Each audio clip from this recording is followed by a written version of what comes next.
My name is Isabel Lane, and my family always said I was the disappointment. It was never enough. I could feel it in their eyes, the disappointment that weighed heavy on me like a suffocating blanket. My family had dreams for me. Dreams that didn't involve a voice of my own, dreams that didn't ask for my opinion. They had planned everything: who I would marry, what career I would take, how I would carry the legacy of our family boutique. They never saw me as a person, only as a means to their end. But I wasn't their puppet, and that's where everything began to unravel. I wasn't the perfect daughter, the one who lived up to their expectations. I had spoken out about the abuse in our family, the dark secrets buried deep within our walls. No one talked about it, no one ever dared to expose the ugliness. But I did. I couldn't stay silent. I saw how it had poisoned generations, how it had eaten away at the very foundation of our family. And I couldn't pretend like everything was fine when it wasn't. The truth felt like an explosive force inside me, and I had no choice but to release it. That was the beginning of my downfall. I didn't marry the man they chose for me. I didn't take over the family business. And when I spoke the truth about what had happened behind closed doors, they couldn't stand it. They rejected me. Cast me out like I was nothing. No calls. No visits. It was as if I had never existed at all. I remember the silence. The silence that came after they decided I no longer fit into their perfect picture of what a daughter should be. They didn't even have the decency to tell me to my face. It was like they erased me completely. I was just gone. The family I had spent my entire life trying to please no longer cared. I was nothing but a distant memory to them. It hurt in ways I couldn't explain. I wasn't perfect, but I was real.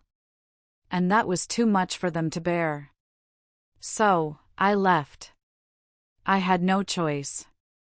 I needed to escape the suffocating grip of their expectations. I packed up my life, left my hometown, and started over. Broken but free. I thought that maybe if I built a life away from their shadows, I could finally breathe. I could finally be myself. But even that wasn't enough. They had erased me from their lives, and I wasn't sure I could ever escape the feeling that I had been forgotten. The days that followed my departure from my family were filled with a strange mixture of liberation and loneliness. I moved to a small town, far from the life I had known, far from the voices that had criticized and judged me. I adopted a new name, not because I was running away from who I was, but because I wanted to start fresh, free from the weight of my past, from the burden of expectations that had never been mine to carry. I found work at a women's shelter, a place that provided refuge for women who, like me, had been discarded by the world, cast aside because they didn't fit into someone else's perfect mold. It was here, in the quiet refuge of helping others, that I began to heal. The women who walked through those doors, broken, beaten, rejected, felt like kindred spirits. I saw my pain reflected in their eyes, and in some strange way, it was comforting to know that I wasn't alone. But there was a price to pay for this new life. The ghosts of my family still haunted me, their faces appearing in my dreams, their voices echoing in my head, reminding me of my failure. I didn't marry the man they chose for me. I didn't follow the path they laid out.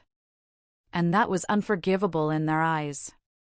There were moments, alone in my apartment, when I felt the sting of that rejection so deeply it threatened to drown me. The silence from my family was deafening, and I wondered if they even remembered I existed. I was no longer the daughter they wanted. I was a stranger to them. And in their silence, I found myself questioning my own worth. Was I really just a disappointment? Was I so wrong for wanting my own life, my own voice, my own freedom?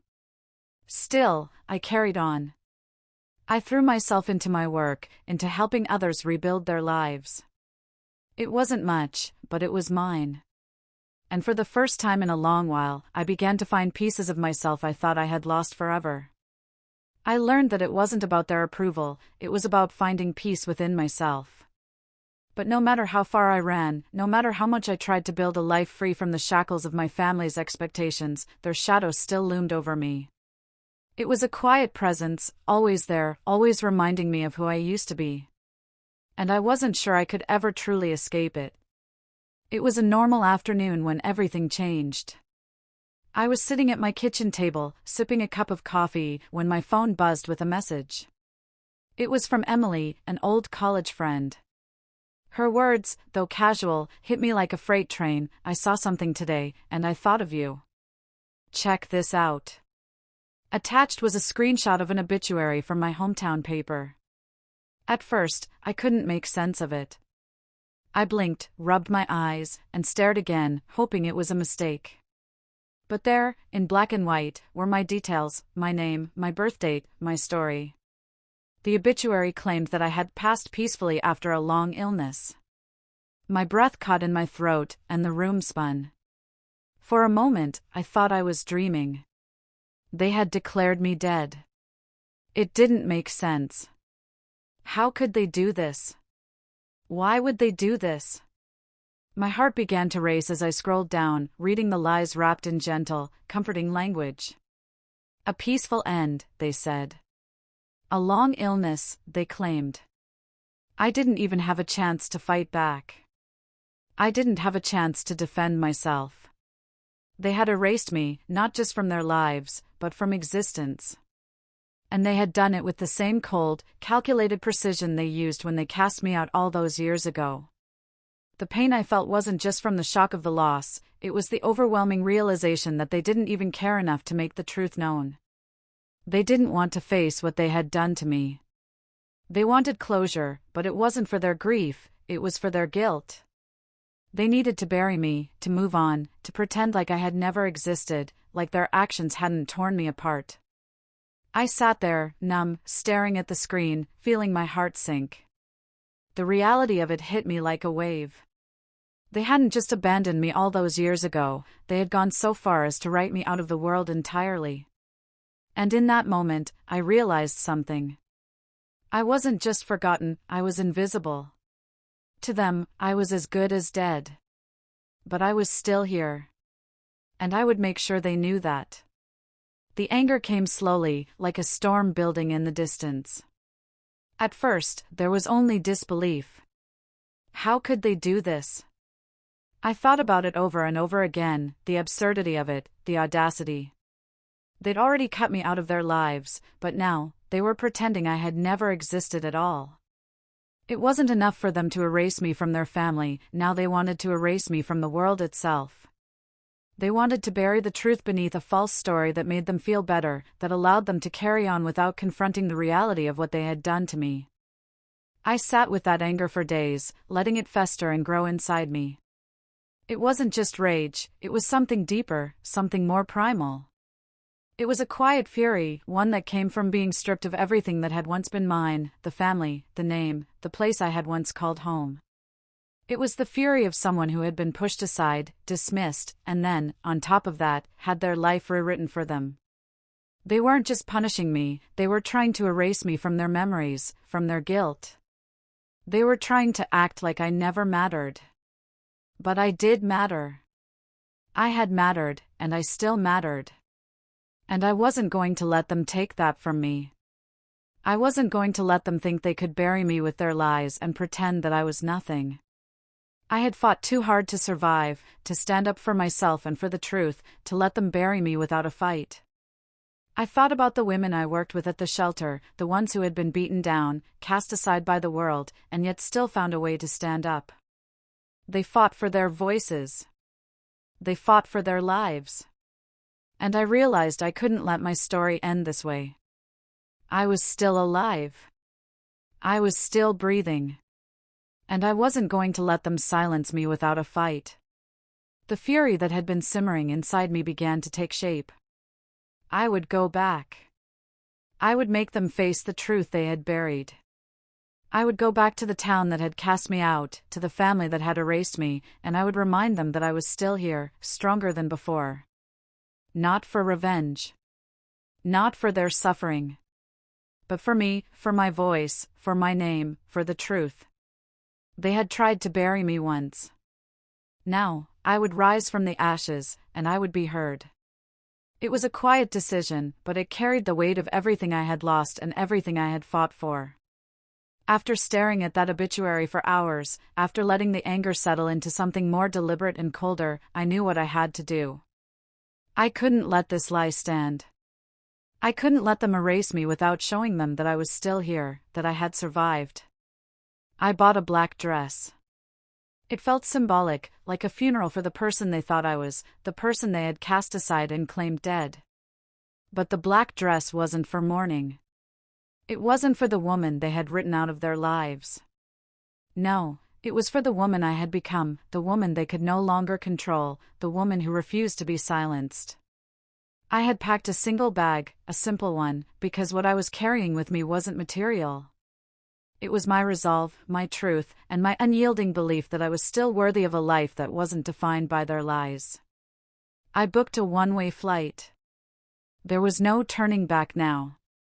I didn't know what would happen when I arrived, but I knew I couldn't stay away any longer.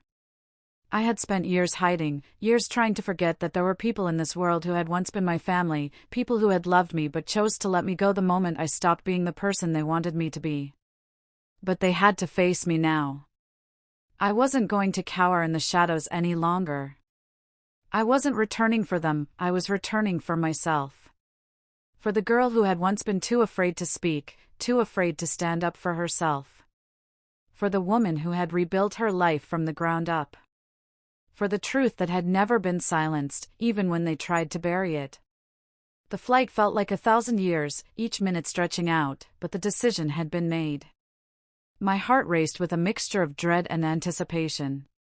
I didn't know what I would find when I stepped back into that town, whether I would find acceptance or more rejection. But one thing was certain, I was done hiding. It was time for them to see the truth of who I had become. And when I walked into that funeral home, they would know. They would know that Isabel Lane was not someone they could bury, no matter how hard they tried. The funeral home was exactly as I had imagined it, too clean, too polished, too perfect in its sterile sadness. The air was thick with the kind of quiet reverence that made the truth feel even more distant. The walls, covered in dull pastel wallpaper, felt like they were holding their breath, as if even the space itself knew it was a lie. The funeral wasn't for me, it was for the version of me they had created, the one they could manipulate into something palatable. A quiet, peaceful death after a long illness, nothing too dramatic, nothing too messy, just a tidy little ending to wrap up their guilt. I stood at the back of the room, my heart beating in a way I hadn't felt in years. It was the rhythm of the past and the present colliding, a collision I was ready for. My mother sat in the front row, her back straight as always, her face an unreadable mask, though I could see the shimmer of fake tears in her eyes. My sister, ever the perfect daughter, stood beside her, looking every bit the picture of grief. The priest began to speak, his voice the kind of smooth, comforting tone that could lull anyone into forgetting the truth. He read from the prepared eulogy, all soft words about a life lived quietly, peacefully, the sort of woman who was loved by all but never made waves. I could almost hear my mother's voice echoing through the words, guiding the priest's hand. Say she was good, I imagined her saying. Say she was quiet. I couldn't breathe. My body stiffened, my fists clenched at my sides. They were rewriting me, crafting the image they wanted to present to the world. And the worst part? No one questioned it. No one dared to wonder where the real Isabel Lane had gone. How could they? They had all played their parts, their roles in this grand performance of deception. Then the priest began to speak of my long illness, about how I had passed peacefully in my sleep. And that was when it hit me, I could no longer stand by and let them pretend that I was just a story in a forgotten obituary, a passing thought in their carefully curated lives. The moment had come. I stood tall, my legs trembling only slightly as I stepped forward. There was no turning back now. I moved through the rows of mourners, their faces a mix of shock and disbelief as they recognized me. But it was the sight of my mother's face that made my heart stop.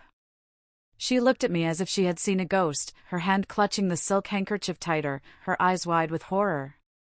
And as the priest faltered, his words becoming meaningless in the face of the truth, I spoke.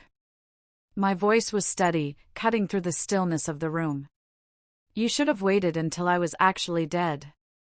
My words hung in the air, heavy and undeniable. The gasps around me were like echoes of my own disbelief, but I couldn't stop now. This was my moment, my truth. They could no longer control the narrative. I wasn't the daughter they had discarded. I wasn't the woman they had erased. I was here. And I would be heard. The room froze, suspended in a moment that felt both endless and fleeting. I could feel the eyes of every person in that room on me, their gazes sharp with shock and confusion. My mother's eyes, wide with disbelief, locked onto mine, and for a fleeting second, I saw the mask slip. The perfect, composed woman who had never allowed herself to be vulnerable suddenly seemed fragile. My sister, who had always stood by my mother's side in perfect synchronization, dropped the glass in her hand. It shattered, the sound so loud that it seemed to echo through the quiet space, like the final shattering of a lie. For a moment, no one spoke. The priest faltered in his reading, his voice trailing off as he looked between me and the mourners, unsure of what to say or do. It wasn't just the unexpectedness of my arrival that stunned them, it was the truth I had spoken. They hadn't expected a living, breathing Isabel to appear before them, to disrupt their neatly wrapped-up story. They had believed, so deeply, that by erasing me from their lives, they had erased me from existence. But I was here, standing tall and unapologetic, reminding them that no lie, no matter how well crafted, could ever make someone disappear completely. I could hear the whispers ripple through the room, like a wave passing through water. Some of the mourners looked back at my family, their eyes full of confusion and judgment. It was as if they could finally see the cracks in the facade, the truth they had been too afraid to acknowledge. My mother's face turned pale, her lips trembling as she stared at me, struggling to find the words that might restore the illusion they had spent so long perfecting. But there were no words, not this time. Her carefully constructed world was crumbling, piece by piece, and she knew it. I took a slow step forward, not out of anger, but out of sheer resolve. I had nothing left to prove to them, nothing left to fear. I had come back, not to make them suffer, but to remind them of who I was. The woman they had abandoned. The woman they had tried to bury. But I was not their secret to hide any longer. As I walked down the aisle, I could feel the weight of their eyes on me, and though part of me wanted to shrink away, to retreat into the shadows of my past, I held my head high. I had fought too long and too hard to let myself be a ghost in their story. The silence in the room was deafening, but it was mine now. I had taken back my voice. And I wasn't going anywhere. The silence stretched out like a heavy fog that refused to lift. My heart pounded in my chest, but there was no turning back now. As I stood in the aisle, my feet planted firmly on the ground, I could feel every single gaze on me. The once familiar faces, now filled with shock, fear, and something else, guilt, looked at me as if I had walked out of the shadows of their own deepest secrets. And in a way, I had. My mother, who had always been the picture of composure, the woman who never showed weakness, looked like she had just seen a ghost. She didn't speak.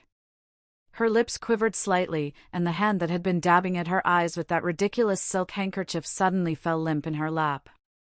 Her eyes locked on mine, filled with disbelief, as if she couldn't comprehend that I was real. That I was here.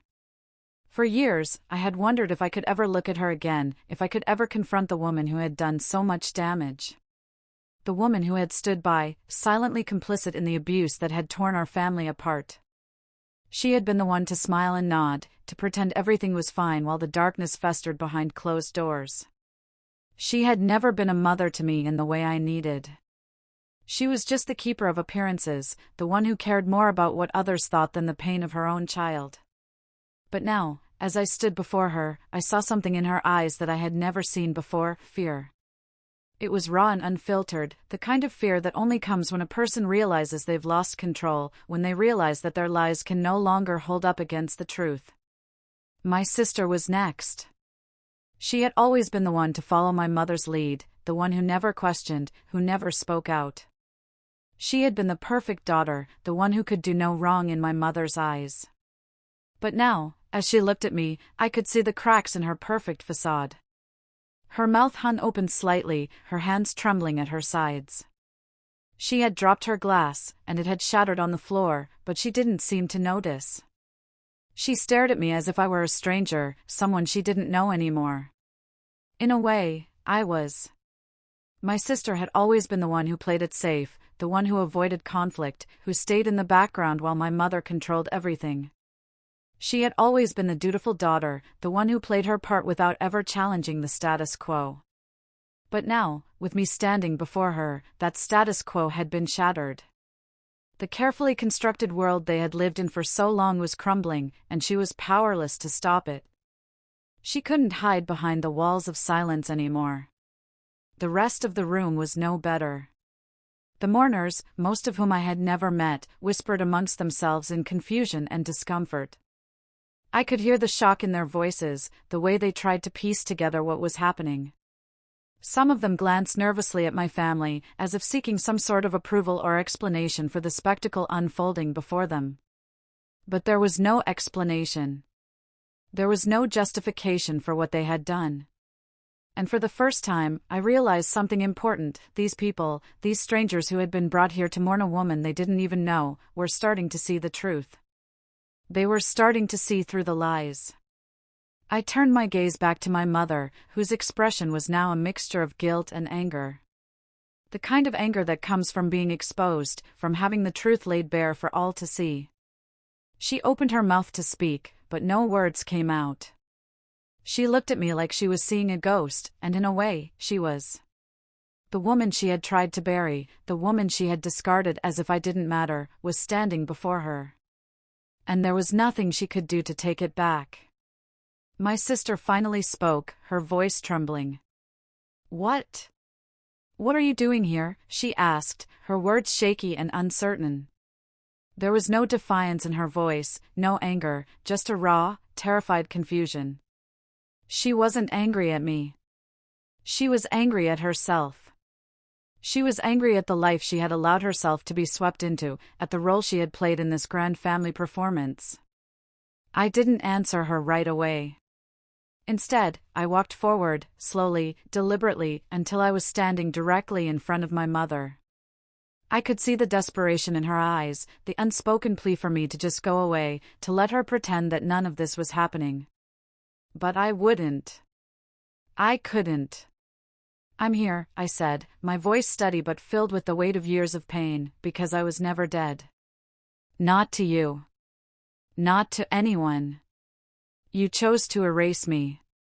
You chose to write me out of your life, and you thought that would be the end of it. But I'm still here." I looked directly into my mother's eyes, willing her to see the woman I had become, the woman she could never control. "I've always been here, even when you tried to bury me. And I'm not going anywhere."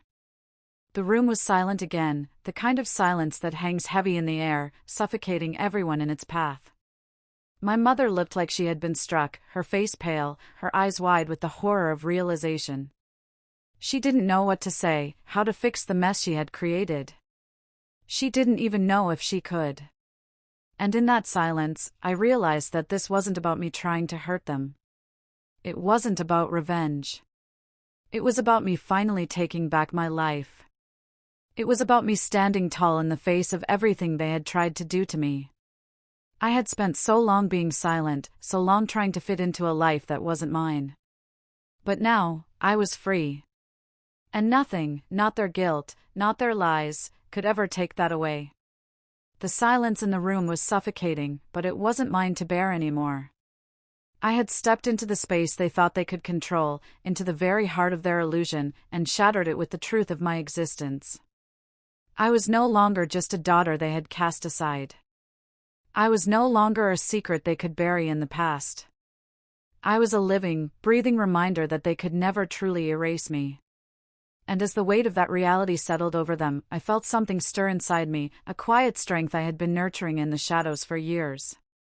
I stood there, in the center of the room, feeling the eyes of my family on me, watching them as they scrambled to regain some semblance of control over the situation.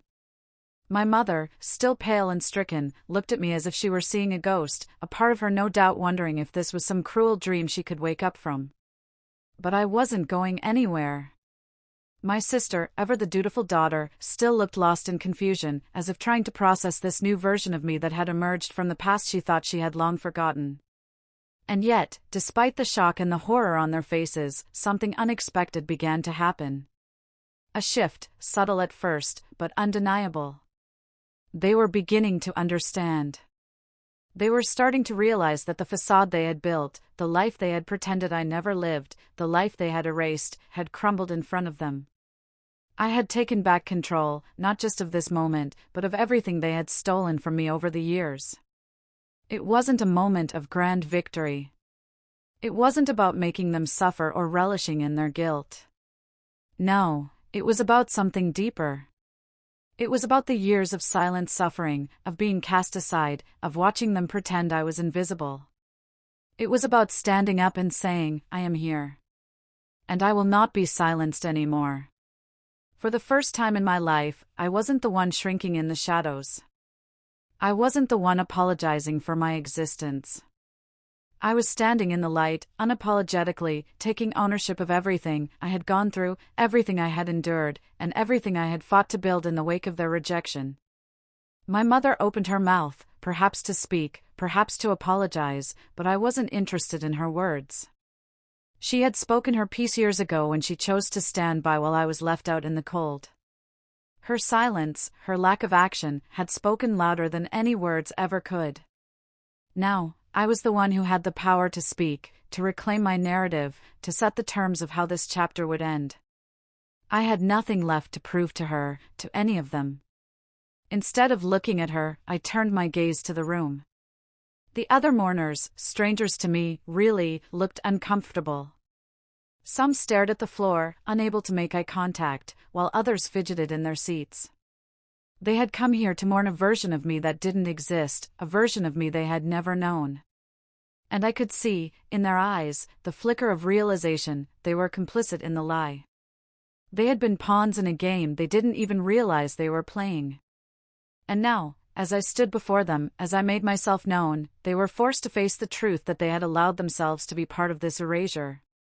My sister, still reeling, took a small step toward me, as if testing the waters. Her voice was hesitant, but there was something different in it now.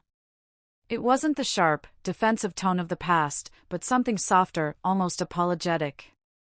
"Isabel, why didn't you say something sooner?" she asked, her voice barely above a whisper.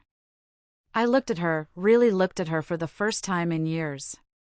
My sister had always been the one who followed the rules, the one who played her part. I had always envied her in some way, envied the ease with which she fit into the world they had created. But I also knew that she had been a prisoner of that world, just like I had. She had never been free to be herself, never given the space to be anything other than what my mother wanted her to be.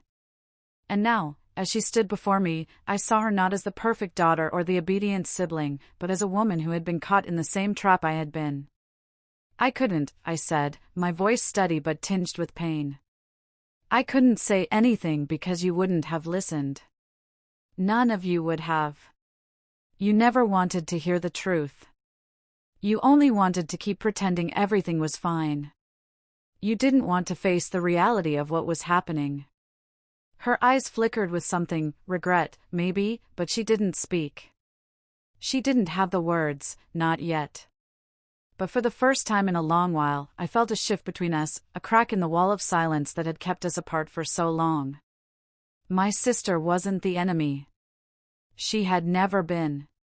The real enemy had been the lie we were all living under, the suffocating grip of family expectations and the legacy of secrets we had been forced to carry. "I'm here," I said again, louder this time, so that everyone in the room could hear it. "And I'm not going anywhere. You can try to bury me, but you'll never be able to erase me. I'm still your daughter, still your sister. But I'm also a woman who has fought for her own life. And I'm not going to let you pretend that I was ever just a casualty of your mistakes." There was a long pause, a beat of silence in which I could feel the tension thickening in the room. But this time, it wasn't my silence. This time, it was theirs. The silence of people who had been confronted with their own truth, with the reality of what they had done. They couldn't look away from it now. I turned and started walking toward the door. My family didn't follow. They didn't even try. The world they had built, where they could control everything, including me, was crumbling. I was free. And with each step I took away from them, away from their lies, I felt the weight of their expectations fall away. I was no longer bound by their vision of who I should be. I was Isabel Lane. And no one, not even my family, could ever take that away from me. The air outside the funeral home felt different. It was cooler, cleaner somehow, as if the weight of everything I had carried for so long had finally been lifted from my shoulders. I had left behind the broken, suffocating version of myself that my family had tried to shape in silence. I had taken back my life in a single moment, and I couldn't help but feel a sense of quiet triumph. But even in the midst of that feeling, I knew that the road ahead wouldn't be easy. There was no grand resolution to my story, no final closure to the pain I had carried for so long. I couldn't undo the years of hurt, the silence, the rejection, the abuse. But I could choose to move forward. I could choose to take everything I had learned in the darkness and use it to build something new, something better. As I walked away from the funeral home, my mind was filled with a quiet, steady resolve. I had done what I came to do. I had reclaimed my name, my voice, my story. And now, I was ready to start a new chapter, one where I no longer had to hide or shrink in the shadows of my past. I didn't know what the future held, but for the first time in years, I felt like I could face it. The uncertainty didn't feel as suffocating anymore. It was just a part of life, a part of the journey. And I was no longer afraid to walk through it. I returned to my apartment, my heart lighter than it had been in a long time. The small, quiet space had become a sanctuary for me over the years, a place where I could be myself, where I could rebuild without the constant pressure of others' expectations. But as I walked through the door, I realized something. This place, this quiet refuge, had also been a reminder of the past. It had been a place where I had hidden from my family's rejection, a place where I had carried the weight of their silence. But now, it felt different. It felt like a place of possibilities, not a place of refuge. It felt like the first step in building something of my own, something I could be proud of. I sat down at my small kitchen table, the same table where I had spent countless hours wondering if I would ever have the courage to confront the past. But now, I didn't feel afraid anymore. I didn't feel like a prisoner of their expectations. I was free. And for the first time in a long time, I smiled. It wasn't a perfect smile, but it was mine. The phone rang, breaking the silence. I stared at it for a moment, unsure of who it could be.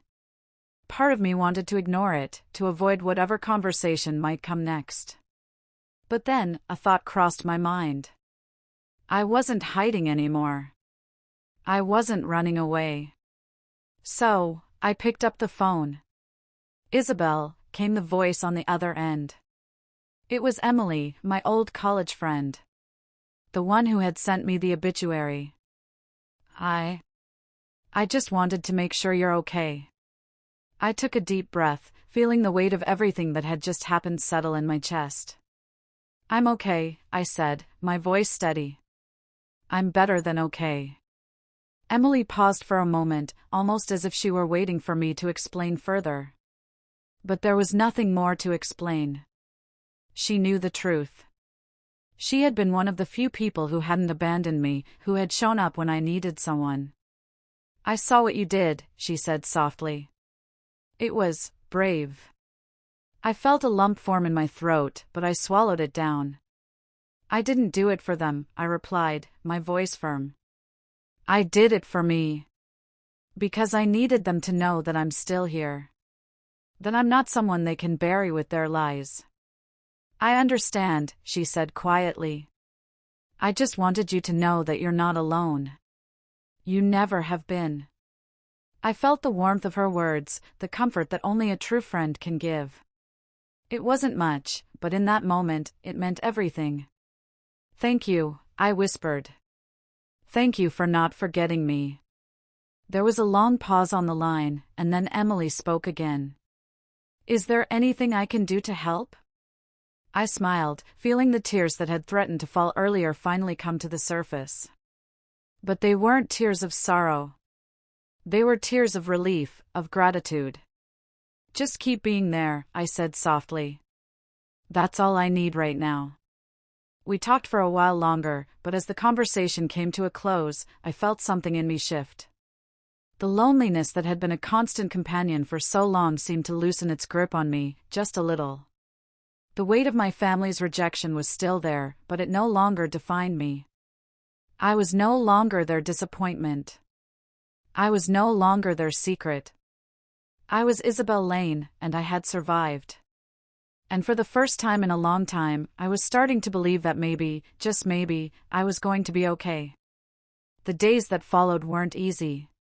There were moments when the hurt crept back in, when the memories of my family's rejection threatened to drag me under.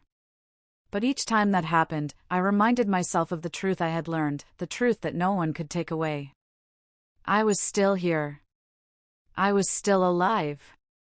And I was the one in control of my life now. The world around me was still uncertain, still full of challenges, but I was no longer afraid of facing it. I had faced my demons, I had taken back my power, and I was stronger than ever. I knew there would be more battles ahead. There always are. But I was ready for them. I was ready to write my own story, and no one, not even my family, could ever take that away from me again.